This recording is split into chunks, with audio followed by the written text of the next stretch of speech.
All right, Dick, so we see this from this down the line angle that the great news is that you're on that plane line real well, even a little better than you were back in January of last year,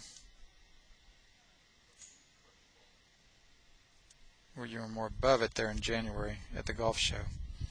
And then the nice was at the golf show there, you got it right on the money, so that's sweet.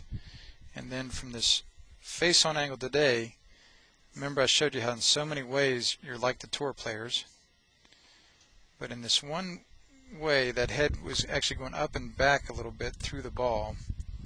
So oh yeah, and the driver's swing still looked great too. Let me get this on here for you. That driver's swing still looked great because mainly from this down the line angle, it's right on that plane line above it and through the top of your left shoulder. And then from the face-on angle, the same good things we're seeing there. That same good extension, your hands turning over, your right turning over your left. The same good things were happening there with the driver's swing.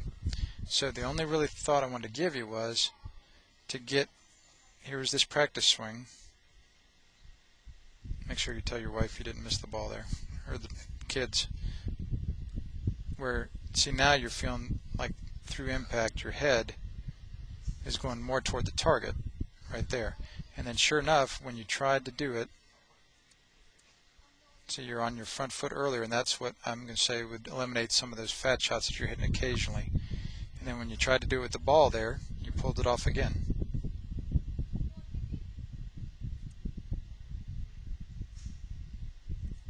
Right there. Am I extending far enough? Oh yeah, yeah, yeah. That's again way better than most folks, and pretty close, like I showed you, to the tour players. Okay, but here you see how you're getting your weight on your front foot earlier. That's, I'm saying, is the main thing, would help eliminate some of those fat shots for you.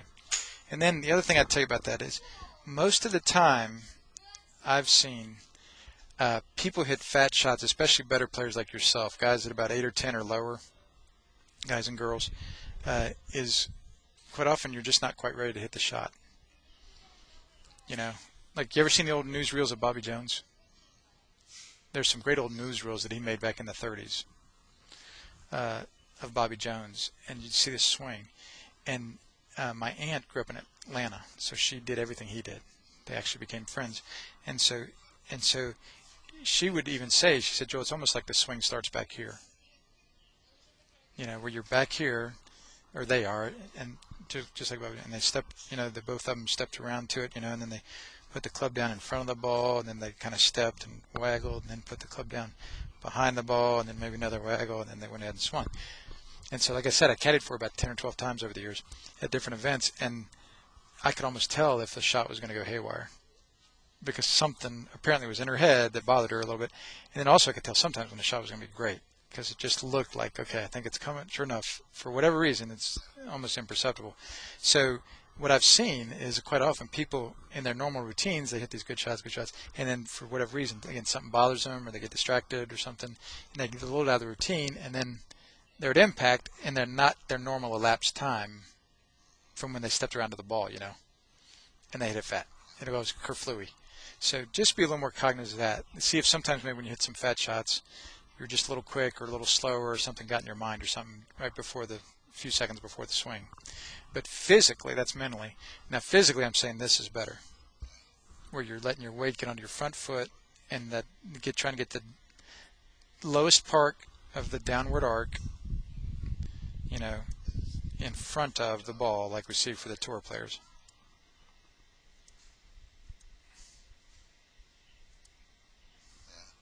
Like that. All right.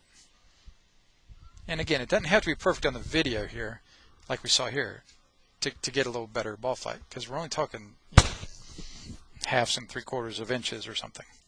It's a little subtle difference in feel for you. But that's all I'd give you there, Dick, for today, relative to the full swing, and then it'll be fun to get you on the launch monitor next time. Any question about that? No, I mean, just almost, you know, I guess it's early. Sometimes I feel like I need to try to stay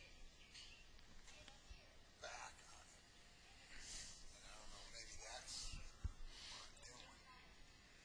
To hit the fat one? Yeah. What do you mean to stay back on it? Well, I'm trying to stay behind the ball. Oh. Well, I know. And I'm saying you don't want to be trying to stay behind it. You want to feel like you're getting that way more. Yeah. Now, yeah, so that'll help you get the divot out front and not get the divot behind it. Right.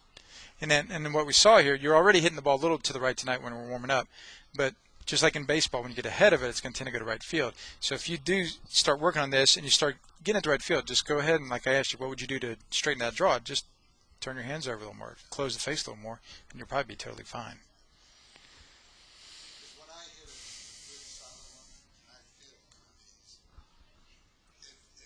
it draws. Yeah, no kidding. I feel it. Yeah, and so that's what I want you doing too. If it's staying a little right on you, just feel free to close those hands a little earlier. And again, you see what I'm saying about how all that baseball stuff to me is helpful. Yeah. A lot of guys will say, "Oh, I swing my golf club like I do my baseball bat," and I'm like, "Well, that might be good." So, and again, I'm seeing a lot of good things there, man. So I would think that would just help you all the more. That driver's good and straight.